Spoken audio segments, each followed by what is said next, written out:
Exercise में देखो क्या दिया। पहला क्वेश्चन फर्स्ट वाला देखो, the kidney in human being are part of the system. Kidney किसका पार्ट? एक्सक्रिएशन का। The xylem in plant are responsible for transport of water. नहीं,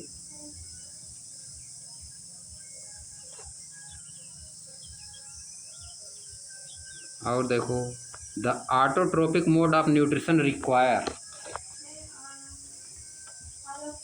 ऑल ऑफ द अबव होगा। सब चाहिए, कार्बन डाइऑक्साइड, सनलाइट, क्लोरोफिल सब चाहता है कि नहीं। अब देखो, the break down of pyruvate to give carbon dioxide water and energy take place in. The break down of pyruvate to give carbon dioxide water and energy किसमें होता है? एनर्जी टेक प्लेस इन किसमें? The break down of pyruvate to give carbon dioxide water and energy. Pyruvate जब टूटता है तो carbon dioxide water energy निकलती है किसमें? माइटोकॉन्ड्रियम होता है, ठीक है। साइटोप्लाज्म में क्या होता है? प्रिंट हो दिया था ना फिगर जो बनाया था चार्ट। ग्लूकोज पहले किसमें? साइटोप्लाज्म में पायरूवेट में चेंज होता था।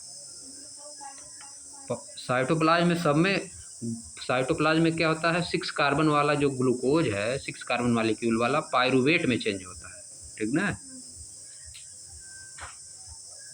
अब फिर पायरूवेट चेंज होता है ऑक्सीजन के प्रेजेंस में, किसमें चेंज होता है? ऑक्सीजन का जब प्रेजेंस रहेगी तो कार्बन डाइऑक्साइड वाटर एनर्जी में चेंज होगा। किसमें ये काम होता है? माइटोकॉन्ड्रियम होता है। फिर मसल सेल्स में क्या होता है? लैक ऑफ ऑक्सीजन जब आती है तो वही पायरूवेट लैक्टिक एसिड और एनर्जी में चेंज हो जाता है। फिर अब्सेंस ऑफ ऑक्सीजन ईस्ट में क्या होता है? इथेनॉल और कार्बन डाइऑक्साइड में चेंज हो जाता है कि नहीं, प्लस एनर्जी निकलती है। ये देखो इम्पॉर्टेंट बहुत है, बताए थे बहुत इम्पॉर्टेंट ज़्यादा है, इसे याद रहना चाहिए, ठीक ना, पूरा एकदम डायरेक्ट। अगला क्या है? How are fat digested in our body. Fat हमारी बॉडी में कैसे डाइजेस्ट होता है? Where does this process take place. यह प्रोसेस कहाँ होती है? उसमें लिखा the small intestine is the site of complete digestion of carbohydrate, protein and fat, ठीक ना। It receive the secretion from the liver and pancreas for this purpose. ना पड़ेगा। The small intestine is the complete digestion of carbohydrate, protein and fat. फिर यहाँ देखो, bile juice from the liver, bile juice from the liver accomplishes this in addition to acting on fat। accomplishes this इसमें हटाना पड़ेगा, ऊपर वाला काम जो कर रहा है ना उसके लिए लिखा है accomplishes this, ये सब काम पूरा करता है। नहीं पूरा लिख सकते हैं। अब देखो, fat are present in the intestine in the form of large globules which makes it difficult to enzyme to act on them.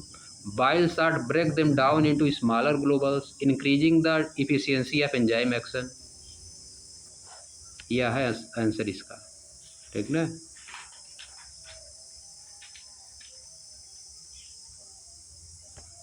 अब सबको नहीं लिखना है ना, केवल फैट वाला लिखना है। द एंजाइम प्रेजेंट इन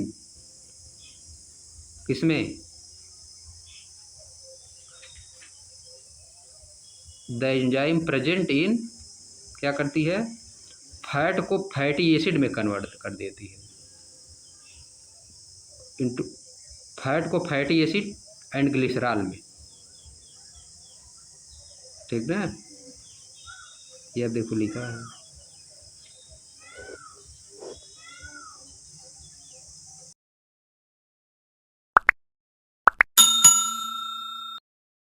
क्या करना है?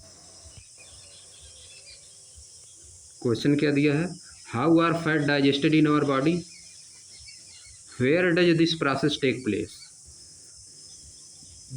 This process take place in small intestine.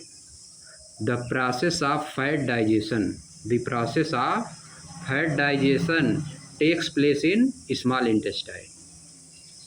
इसका आंसर यह होगा। पहले दूसरे वाले पहले लिख दो, where does this process take place. The process of fat digestion take place in small intestine. Question पूरा, how are fat digested in our body, इसको बाद में लिखना, पहले लिख दो where does this process take place, यानी where does the process of fat digestion take place. लिखोगी the process of fat digestion takes place in small intestine. यही लिखेंगे, लिखा भी तो है देखो इसमें, fats are present in the intestine in the form of large globules which make it difficult for enzyme to act on them. Bile salt break them down into the small globules, increasing the efficiency of enzyme action। अब देखो यहाँ दिया है the pancreas secrete pancreatic juice which contain enzyme like trypsin for digesting protein, इसको नहीं लिखना है, ठीक ना। The pancreas secrete pancreatic juice which contain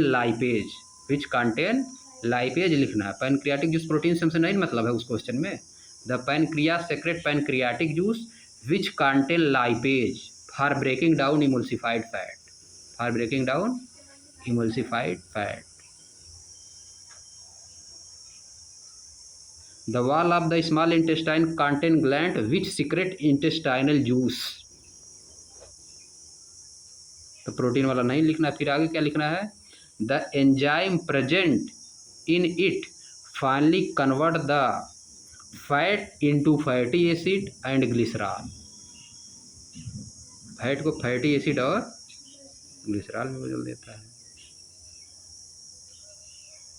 बस इतना लिखना है, वाला लिखना है, बस इसका आंसर हो गया यही।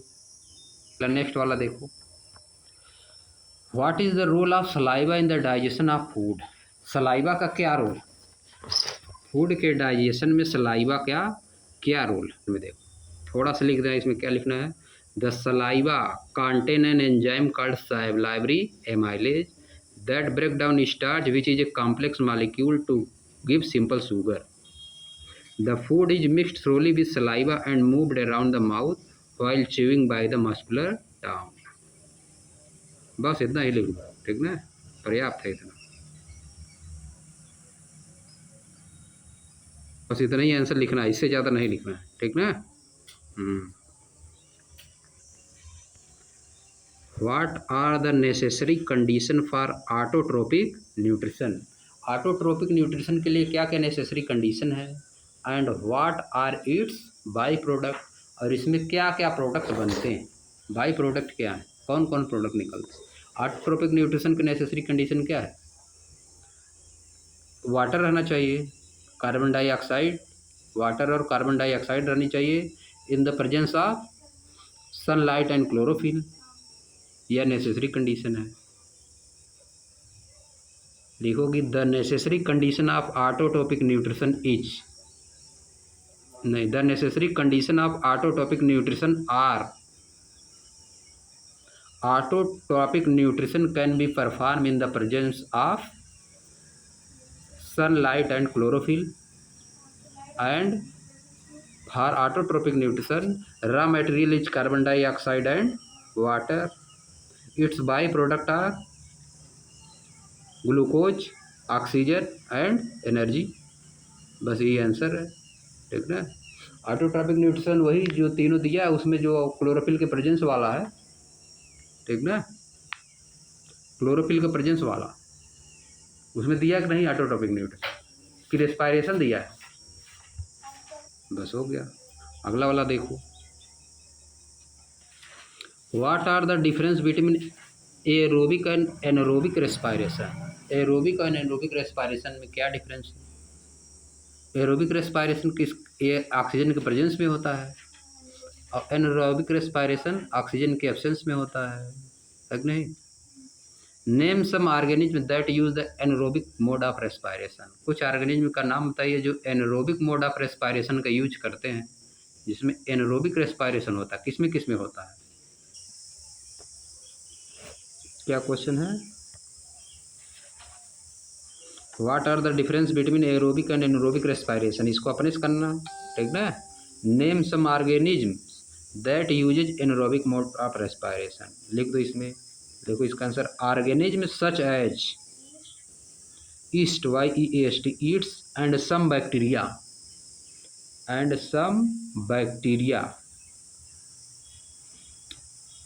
एक अब ब्रैकेट में लिख देना example, lactobacillus, lactobacillus, LACTO BACI LLUS,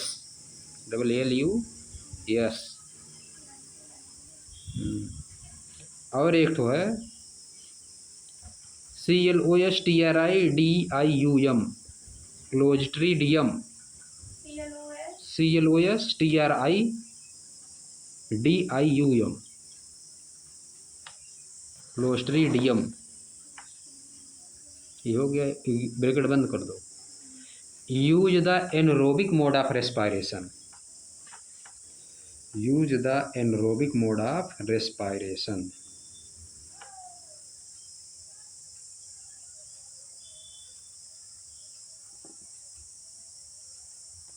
अब नेक्स्ट क्या है, how are the alveoli design to maximise the exchange of gases. Alveoli को कैसे डिजाइन किया जाता है? हाँ, इसका आंसर हो चुका है, ठीक ना। How are the alveoli design to maximise the exchange of gases, इसका आंसर पहले लिख चुके हम लोग। एल्वोली पे कैपिलरीज जो है कनेक्ट रहती है, चारों तरफ उसके फैली रहती है एल्वोली कैपिलरीज, ठीक ना। वहाँ से एक्सचेंज होता गैसेज का। Within the lungs the passages divide into smaller and smaller tubes. Respiratory system वाला फिगर जो बना है, within the lungs the passages divide into smaller and smaller tubes which finally terminate balloon-like structure which is called alveoli. The alveoli provide a surface where the exchange of gases take place. The walls of the alveoli contain extensive network of blood vessels as we, बस हो गया, इतना ही लिखना है, ठीक ना, बस यही लिखना है। Blood brings carbon dioxide from the rest of body to release into the alveoli, है नहीं। ब्लड जो होता है कैपिलरी में लेकर आता है, and the oxygen in the alveolar air is taken up by the blood in the alveolar blood vessels to be transported to the all cells in the body। ये सब लिख चुकी हो, ये आंसर हो गया, ठीक ना। क्या लिखा है, what would be the consequences of deficiency of haemoglobin in our bodies. Haemoglobin का कमी अगर हो जाएगा बॉडी में तो क्या क्या दिक्कत हो सकती है, क्या परिणाम होगा, ठीक ना। हीमोग्लोबिन क्या करती है, पूरी बॉडी में ऑक्सीजन लेके जाती है। Haemoglobin carries oxygen to all part of the body. इसकी डिफिशियंसी एनीमिया हो जाती है। क्या होती है? एनीमिया नामक बीमारी होती है, जिसके कारण बॉडी में लेस ऑक्सीजन मिलती है, ऑक्सीजन की कमी हो जाती है। तब क्या होगा, वीकनेस लगेगी, सांस लेने में दिक्कत होगी, थकान लगेगी, स्किन पीली पड़ जाएगी, ये सब होगा, ठीक है। इसका आंसर लिखो, what could be the consequences of deficiency of haemoglobin in our body. लिखो, haemoglobin carries oxygen to all part of the body. Haemoglobin carries oxygen to all parts of the body. Its deficiency causes anaemia. Its deficiency causes anaemia. Anaemia बीमारी होती है, खून का कमी हो जाती है, महिलाओं को ज़्यादा होती है, तक नहीं, तो गोली खाई जाती है। Due to which anaemia, due to which the body receives less oxygen, the body receives less oxygen, less oxygen.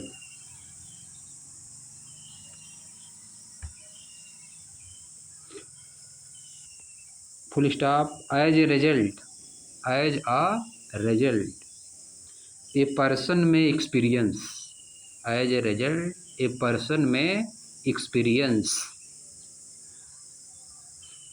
आगे तीर का निशान 3-4 पॉइंट लिखो छोटा छोटा। Weakness and fatigue, weakness and fatigue. Fatigue का स्पेलिंग FATI नहीं, FATIGUE, ठीक ना, FATIGUE, वीकनेस और fatigue. Shortness of breath, shortness of breathe.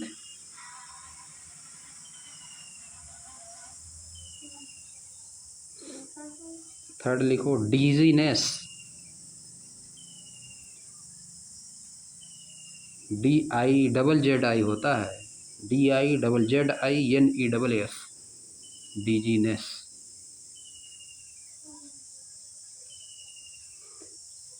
Change of skin colour, change in the colour of skin, change in the colour of skin. बगल में लिख देना PALE, bracket में लिख देना PALE, पेल कलर, पीला पड़ जाता है, ठीक ना। लिख दो, फिर आगे नीचे लिखो deficiency of haemoglobin affects normal body functioning, deficiency of haemoglobin affects normal body functioning, ये हो गया इसका आंसर, ठीक ना। Deficiency of haemoglobin affect normal body functioning. जब ऑक्सीजन नहीं जा पाएगा बॉडी खार पार्ट में तो नॉर्मल बॉडी फंक्शनिंग गड़बड़ाएगा ही।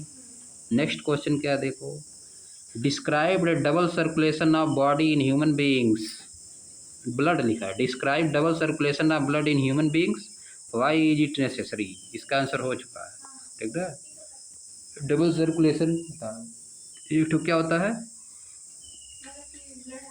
हाँ ब्लड आता है लंग्स से हार्ट में, फिर हार्ट से पूरी बॉडी में, डबल सर्कुलेशन होता है। फिर क्या होता है, फिर पूरी बॉडी से फिर हार्ट में, फिर हार्ट से फिर लंग्स में, डबल सर्कुलेशन बोला जाता है। इसका आंसर हो चुका है, ठीक ना।